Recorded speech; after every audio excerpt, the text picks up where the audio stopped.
Assalamualaikum warahmatullahi wabarakatuh. Alhamdulillahi hamdan katsiran tayyiban mubarakan fih kama yuhibbu rabbuna wa yardah. Ashhadu an la ilaha illallah wahdahu la syarikalah wa ashhadu anna Muhammadan abduhu wa rasuluh. Allahumma shalli ala Muhammadin wa ala ali Muhammad kama shallaita ala ali Ibrahim innaka Hamidum Majid. Allahumma barik ala Muhammadin wa ala ali Muhammad kama barakta ala ali Ibrahim innaka Hamidum Majid. Ya ayyuhalladzina amanu taqullaha haqqa tuqatih wa la tamutunna illa wa antum muslimun. Amma ba'd. Bapak Ibu sekalian, ikhwan wa akhwat rahimani wa rahimakumullah. Alhamdulillah, insyaallah kita malam ini akan melanjutkan kita membaca kitab Riyadhus Shalihin, masih bab taubah. Ini masuk ke dalam hadis yang ke-15 ini.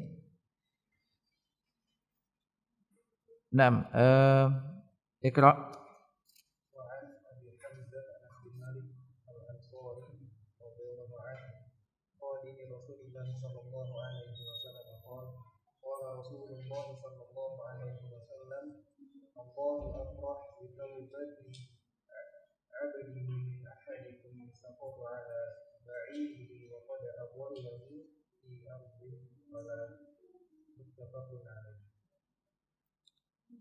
Teruskan wa fi riwayat Muslim. Allahu ashaddu farhan bi taubati 'abdihi hina yatubu ilayhi min ahadikum kana 'ala rahilatihi bi ardin falatat minhu 'alayha ta'amuhu wa sharabuhu fa'ayis minha fa'ata sadiratan faja'a fi dhilliha فقد أيس من راحلته فبينما هو كذلك إذ هو بها قائمة عنده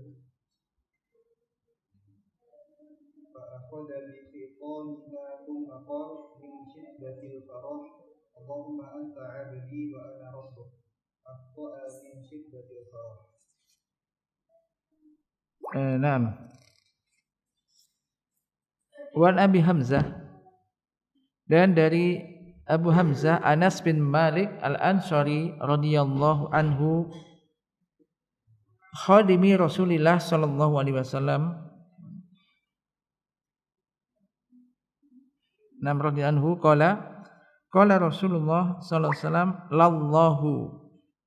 lallahu afrahu bi taubati abdihi min ahadikum sakoto ala ba'irihi wa qad adallahu fi ardin falatin. Muttafaqun alaih.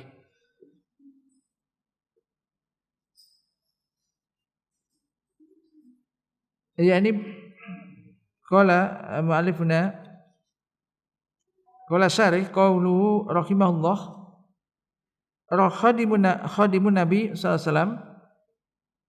Ini dari Abu Hamzah ya, Anas bin Malik Al-Ansari, khadimu Rasulillah, pembantu Rasulullah sallallahu alaihi wasallam. Berkhidmah dia kepada Nabi sallallahu alaihi wasallam. Yaitu bahwasanya Anas radhiyallahu anhu ketika datang kepada Nabi sallallahu alaihi wasallam,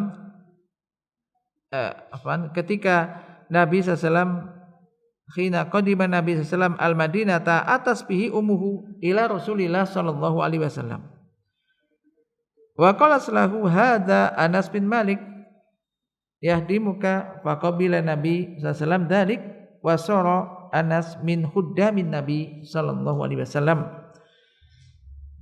Bahwasanya Anas radhiyallahu anhu ketika Nabi sallallahu alaihi wasallam datang di Madinah, maka ibunya membawa Anas bin Malik kepada Rasulullah sallallahu alaihi wasallam. Ibunya membawa Anas bin Malik kepada Rasulullah sallallahu alaihi wasallam. Ibunya mengatakan kepada beliau, ini adalah Anas bin Malik akan berkhidmah kepada engkau. Berkhidmah, namanya berkhidmah, membantu engkau, berkhidmah.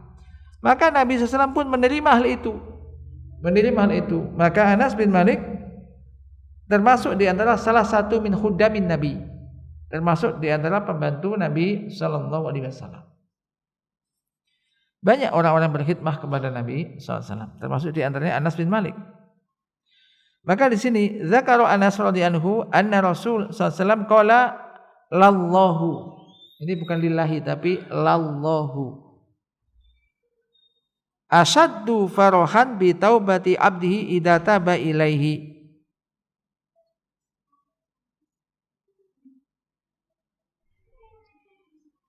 Sungguh Allah, kalau di lafaz hadis tadi apa? Sungguh Allah afrahu bi taubati abdihi. Sungguh Allah itu sangat bergembira atau lebih bergembira dengan taubat hambanya. Dengan taubat hambanya apabila ia bertaubat kepadanya, min ahadikum, daripada salah seorang di antara kalian, sakoto ala ba'irihi, yaitu daripada seseorang yang jatuh dari untanya, lalu untanya pergi entah kemana, tidak tahu. Fi ardin falat. Fi ardin falat ini maksudnya apa? Di padang pasir. Dia jatuh dari untanya, kemudian untanya pergi, tidak tahu kemana, nggak bisa mencari kemana. Dalam sebuah riwayat Muslim, tapi ini masih ada sambungannya nih. Dalam riwayat Muslim disebutkan,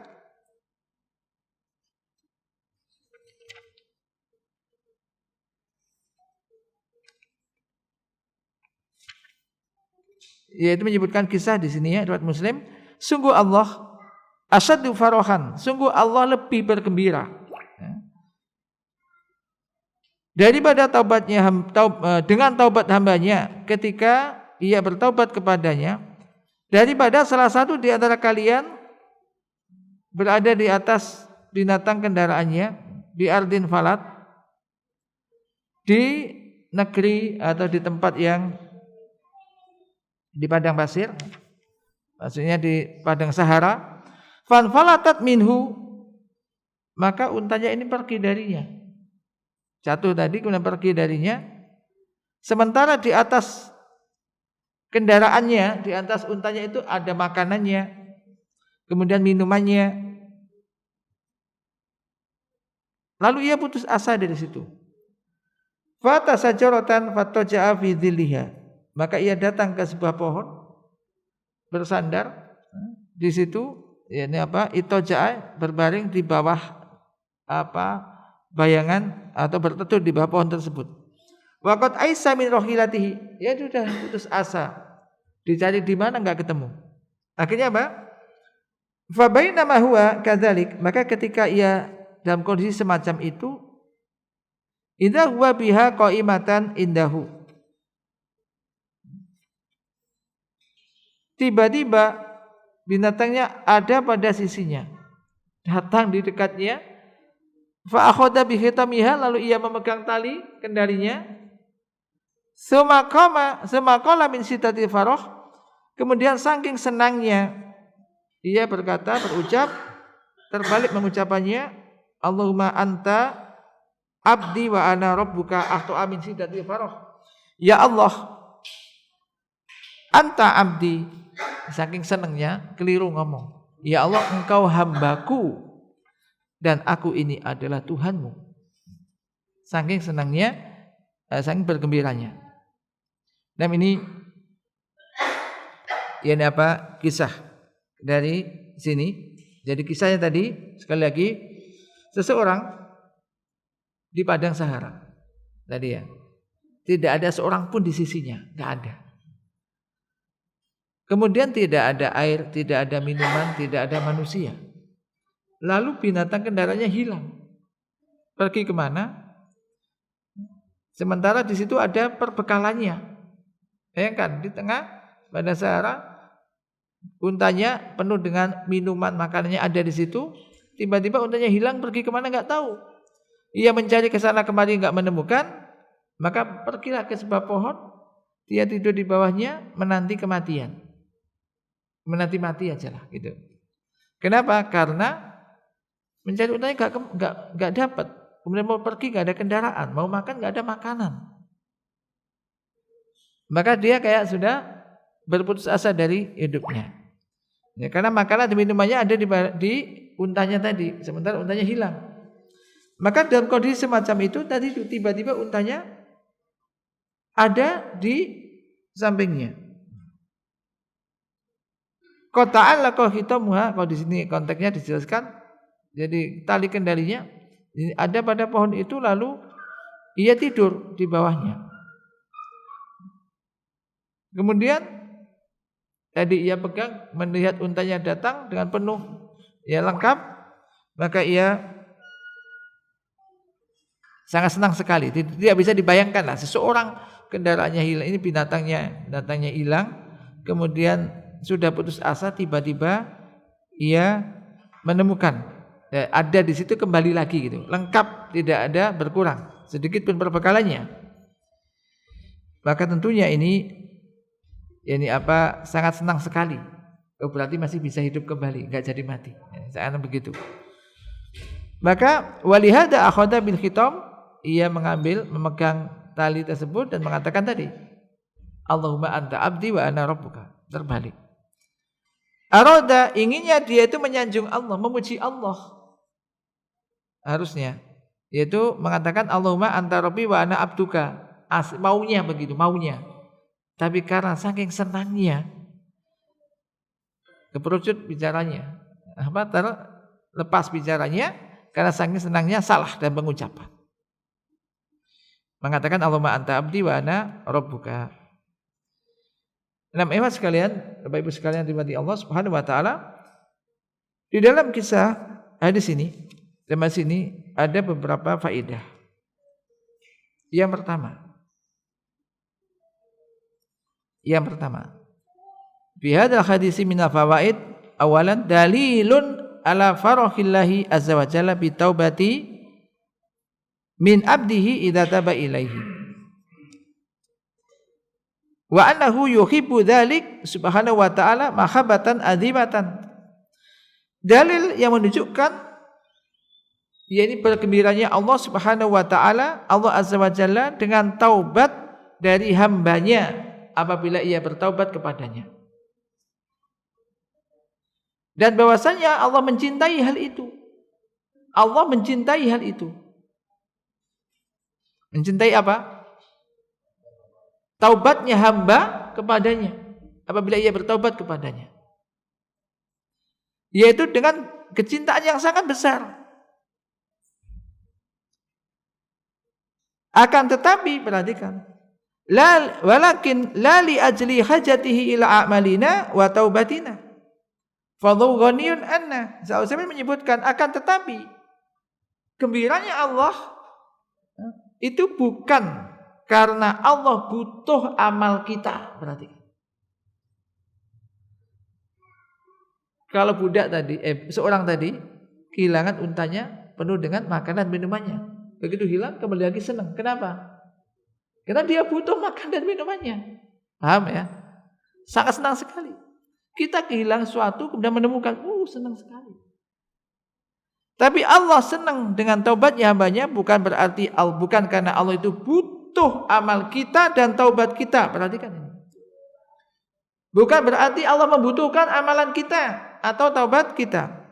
Fallahu ghaniyun anna. Allah tidak butuh kita. Ingat, Allah enggak butuh ibadah kita. Maka ketika kita disuruh ibadah, jangan Anda mengira Allah butuh ibadah kita. Kalau kita enggak ibadah, Allah rugi. Tidak. Allah enggak butuh. Jadi sekali lagi camkan. Ketika kita beribadah, kita bertaubat, kita beramal, kita yang butuh amalan itu. Kita yang butuh untuk beramal, yang butuh untuk bertaubat. Allah enggak butuh taubat kita. Jangan merasa dibutuhkan Allah. Tidak. Allah ghaniyun anna. Allah enggak butuh kita. Walakin limahabbatihi subhanahu lil karami. Wa innahu yuhibbu subhanahu wa ta'ala ayyafuwa wa ayyaghfira. Ahabbu ilaihi min ayyantakima wa yu'akhida. Falihada yafrahu bi taubatil ihsan. Masyaallah. Perhatikan. Ya. Jadi akan tetapi karena Allah Subhanahu wa taala itu cinta, suka untuk berapa? Dermawan, pemurah. Allah itu kan maha pencurah kasih sayang. Maha pencurah kasih sayang Allah itu. Suka memberi. Kalau kita nggak pernah minta dikasih. Kita sejak di dalam kandungan. Kemudian lahir. Belum bisa apa-apa, sudah dikasih semuanya. Ya kan? Ini. Maka fa'inau yuhibbu subhanahu wa ta'ala. Maka Allah subhanahu wa ta'ala itu suka untuk memaafkan dan mengampuni. Ingat, Allah suka, senang untuk memaafkan dan mengampuni. Hal itu lebih dia cintai, lebih dia sukai daripada menghukum dan yu'akhad, daripada menghukum atau menimpakan hukuman. Allah lebih suka memaafkan dan mengampuni daripada menghukum. Oleh karena itu Allah yafrahu bi taubatil insan. Allah itu senang, bergembira dengan taubatnya manusia.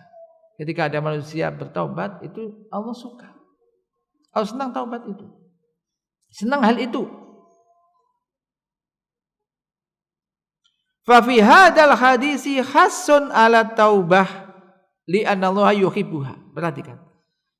Maka di dalam hadis ini terdapat motivasi, anjuran, dorongan untuk bertaubat. Kenapa? Karena Allah mencintainya. Allah mencintai taubat tersebut. Wa hiya min maslahatil abdi. Dan ini termasuk, dan itu yakni taubat ini demi apa? Kemaslahatan hamba. Untuk kebaikan kita, kebaikan hamba ini. Maka di sini jemaah sekalian yang dimani Allah Subhanahu wa taala, ya. Kalau kita lihat banyak di antaranya para sahabat itu bertanya kepada Rasulullah sallallahu alaihi wasallam tentang apa? Tentang amalan-amalan yang dicintai oleh Allah. Ya Rasulullah, ayu amalin ahabbu ilallah. Ya Rasulullah, amalan apa sih yang paling dicintai oleh Allah? Tujuannya untuk apa sih? Ketika amalan itu paling dicintai oleh Allah disebutkan oleh Nabi, apakah sekedar untuk tahu? Tidak, supaya bisa langsung dikerjakan. Jadi yang paling utama dikerjakan adalah yang paling dicintai. Oh, ini paling disenangi oleh Allah, paling dicintai oleh Allah, lakukan dulu. Maka pernah di sebuah hadis Nabi mengatakan apa? As-sholatu ala waktiha, salat pada waktunya. Salat tepat pada waktunya. Berarti jaga, usahakan Anda salat pada waktunya. Kenapa? Amalan itu dicintai oleh Allah, paling dicintai oleh Allah. Otomatis kalau orang amalannya itu dicintai oleh Allah, masa pelakunya enggak dicintai oleh Allah? Ya disenangilah. Oh, sesuatu dicintai oleh Allah gitu. Ya. Inilah dalamnya ilmu para sahabat. Jadi kayaknya hidup ini memang kalau dicontohkan para sahabat itu semacam itu. Bertanya to the point, enggak hanya sekedar seandainya gini seandainya, enggak, langsung to the point aja. Supaya ketika dijawab oleh Nabi langsung dikerjakan. Begitu dikerjakan, ia mendapat keuntungan yang besar. Suma ayun, kemudian apa lagi? Birrul walidain. Nabi mengatakan, berbakti kepada kedua orang tua. Berarti berbakti kepada kedua orang tua termasuk amalannya dicintai oleh Allah. Usahakan supaya supaya kita termasuk orang dicintai oleh Allah. Ingin dicintai oleh Allah itu. Ya. Ini contohnya di sini nih. Jadi ini motivasi untuk bertaubat. Jadi orang bertaubat itu bukan berarti orang jelek kemudian yang kotor. Itu pantaslah kamu bertaubat, dosamu banyak. Kalau aku enggak butuh taubat. Ini sombong. Jadi ini enggak ngerti hakikat dirinya. Kalaulah kemarin kita sebutkan Rasulullah SAW itu aja bertaubat dalam sehari 100 kali, ya, maka kita jangan malu kalau bertobat banyak-banyak berarti dosaku akeh iki. Tidak, ya. Ingin dicintai oleh Allah. Karena Allah mencintai itu. Nah, dan itu untuk kemaslahatan kita. Kalau kita banyak bertobat, siapa yang untung? Kita, bukan Allah. Maka jemaah sekalian, kalau kita kadang berpikir ya, Islam itu indah sekali. Sudah kita melakukan sesuatu, Untungnya untuk kita, ditambah lagi kita itu diberi pahala oleh Allah, dicintai oleh Allah. Loh gitu aja kok kurang semangat. Berarti kan saking terlalu kurang anunya kita ini, kurang bersyukurnya. Contoh banyak ya, contoh real ini. Orang berkorban itu kan pahalanya besar itu. Korbannya itu apakah dagingnya diberikan kepada Allah? Tidak. Boleh nggak orang yang korban itu makan? Boleh. Bahkan bisa sampai 1/3 makan. Sepertiga dimakan, sepertiga dihadiahkan temannya, sepertiga diberikan ke orang fakir miskin. Loh itu loh dapat pahala banyak, harus dapat daging. Loh, ini balik meneh lah orangnya ya. Gitu kan beli sapi, sembelih sendiri, kemudian dimakan sendiri. Sebagian berikan. Loh pahalanya besar. Lu kok enggak mau korbanan? Keterlaluan gitu. Kurang apa? Kecuali karena hati. Nah, makanya indah sekali. Apa semuanya? Sholat juga untuk kita. Lalu diberi pahala oleh Allah. Karena Allah nggak butuh ibadah manusia. Tapi ketika manusia melakukan ibadah, dicintai oleh Allah, diberi pahala yang besar. Diberi ganjaran surga. Allah itu memang maha pencurah kasih sayang. Maka kita itu banyak kurang bersyukur. Manusia ini kurang bersyukur kita. Sudah dikasih semuanya. Disuruh ibadah semoyo. Tunda-tunda. Entar dulu. Sibukkan dengan dunia. Perhatikan ini, kembali ini. Berikutnya. Faedah berikutnya.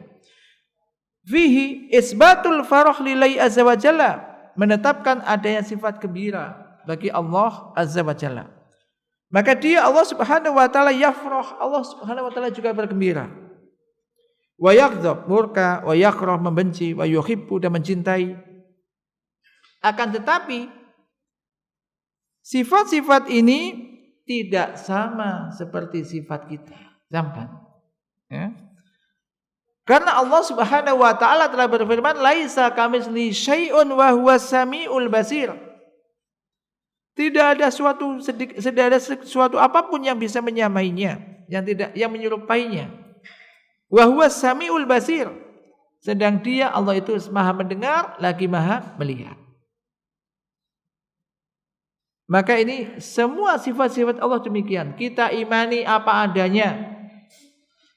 Ahlussunnah wal Jamaah di dalam mengimani nama dan sifat-sifat Allah adalah mengimani nama dan sifat-sifat Allah sebagaimana yang disebutkan oleh Allah di dalam Al-Quran atau disebutkan oleh Rasulullah SAW di dalam hadis-hadisnya. Termasuk ini di dalam hadis.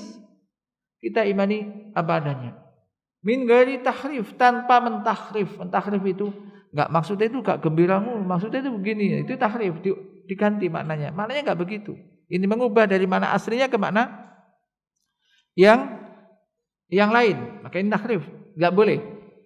Wa min ghairi ta'til. Ta'til itu maksudnya enggak mungkin begitu Allah. Enggak mungkin punya sifat itu. Menafikan, menghilangkan, mengingkari sifat itu, tidak boleh. Wala takyifin. Wa min ghairi takyifin wala tasbihin.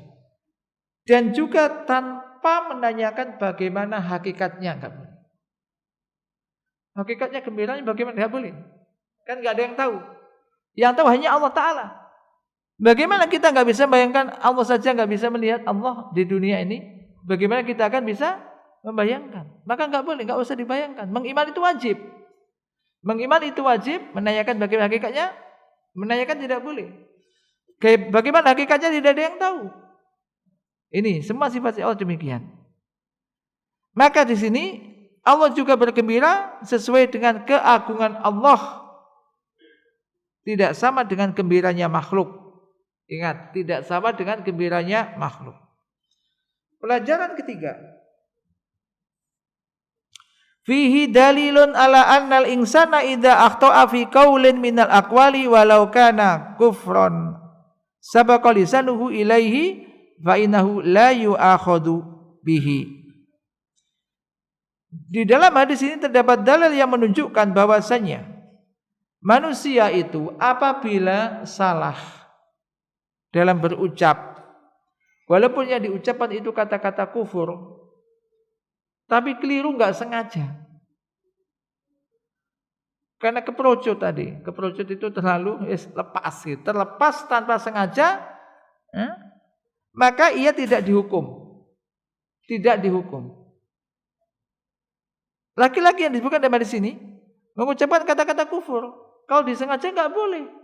Allahumma, ya Allah, engkau hambaku, aku Tuhanmu. No, enggak boleh. Tapi terucap karena saking apa? Sangat senangnya, keliru tadi. Jadi kalau diucapkan dengan sadar disengaja ya, ini bisa kufur. Ini kata kufur, tidak diulang lagi.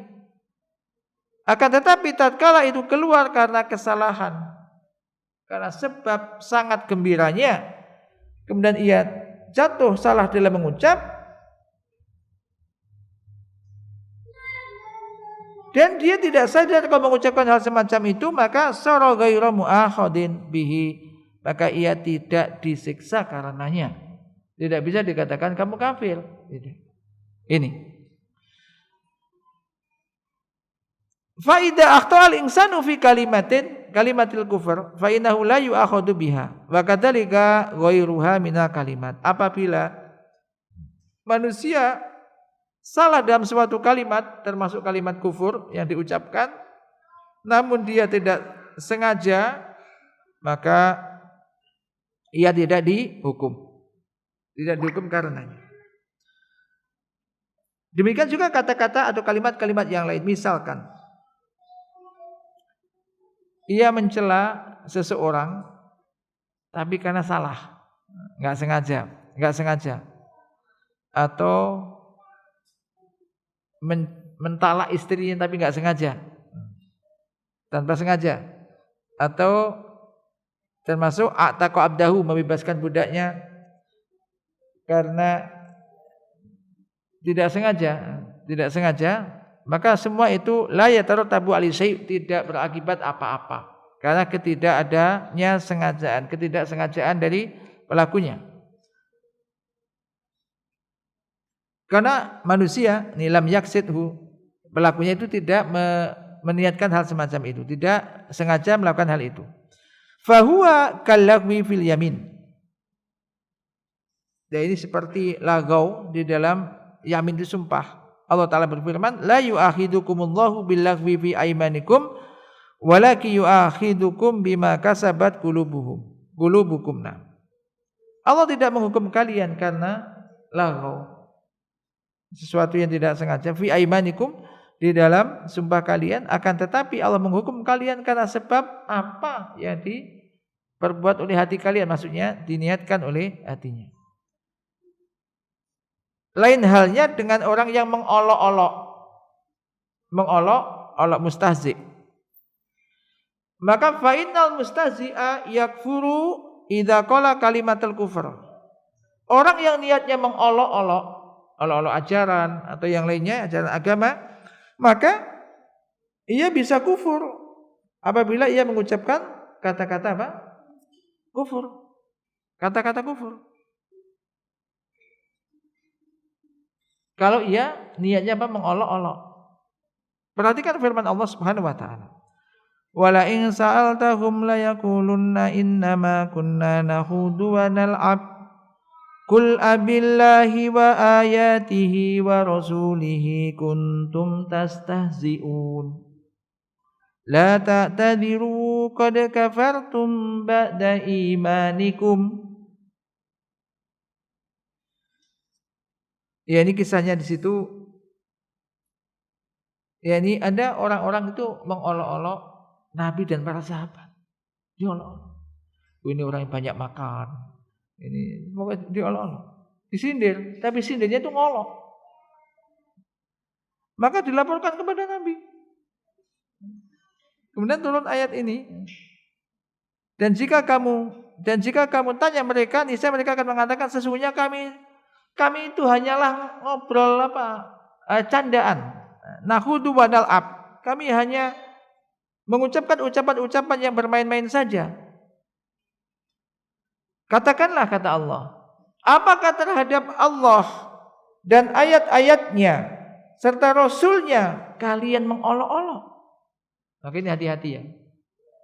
Ini bisa bahaya mengolok-olok sunnah, mengolok-olok syariat. Hati-hati. Ya.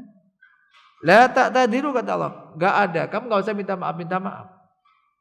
Kamu telah kufur setelah iman. Kamu telah kufur setelah iman.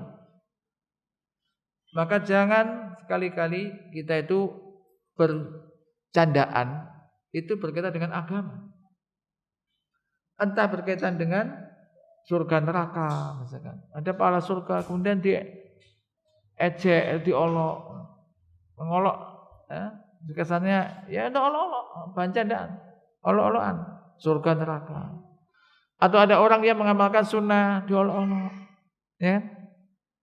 Disindir, disamakan dengan ini atau itu, ya kan. Punya jenggot disindir, bahaya.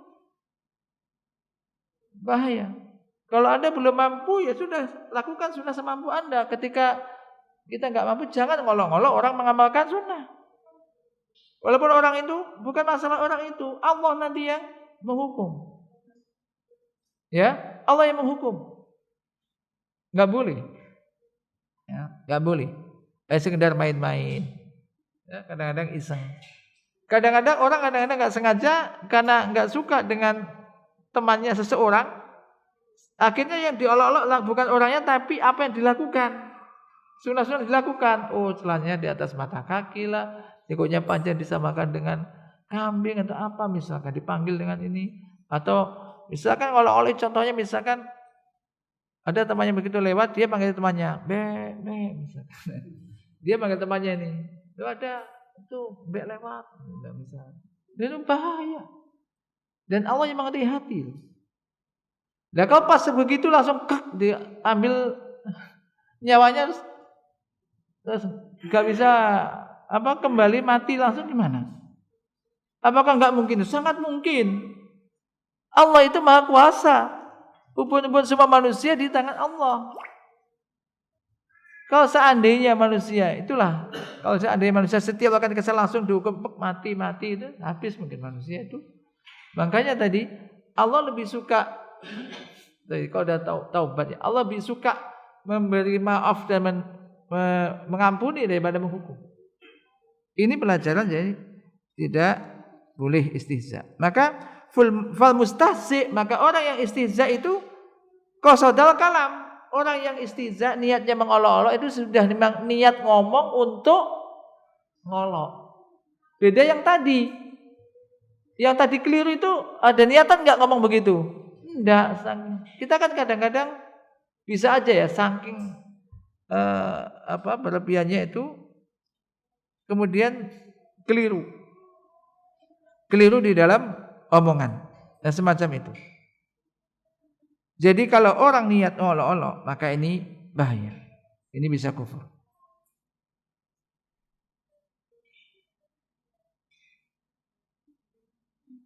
Beda halnya dengan orang yang tadi keliru dalam ucapan karena sebab terlalu terlalu senang, atau mungkin ada kadang-kadang sebab yang lain yang jelas menjadikan dia enggak sadar ngomong begitu, maka ini tidak dianggap apa-apa. Tidak dianggap apa-apa.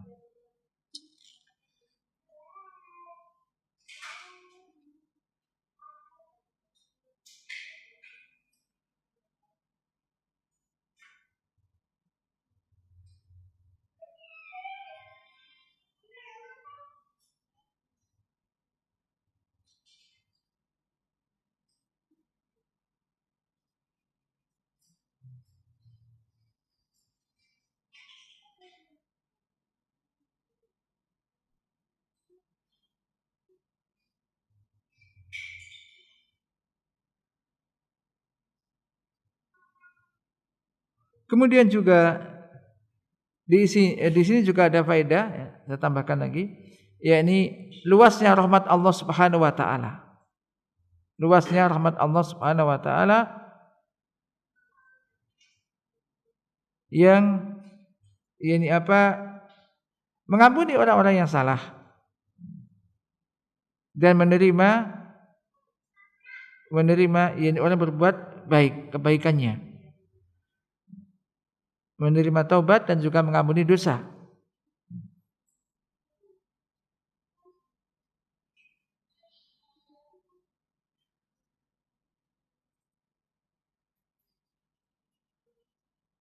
Kemudian juga berikutnya di antara faedah juga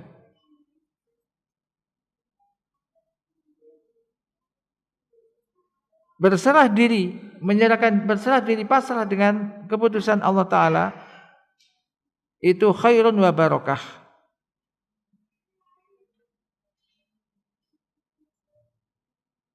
Ini apa? Kebaikan dan keberkahan.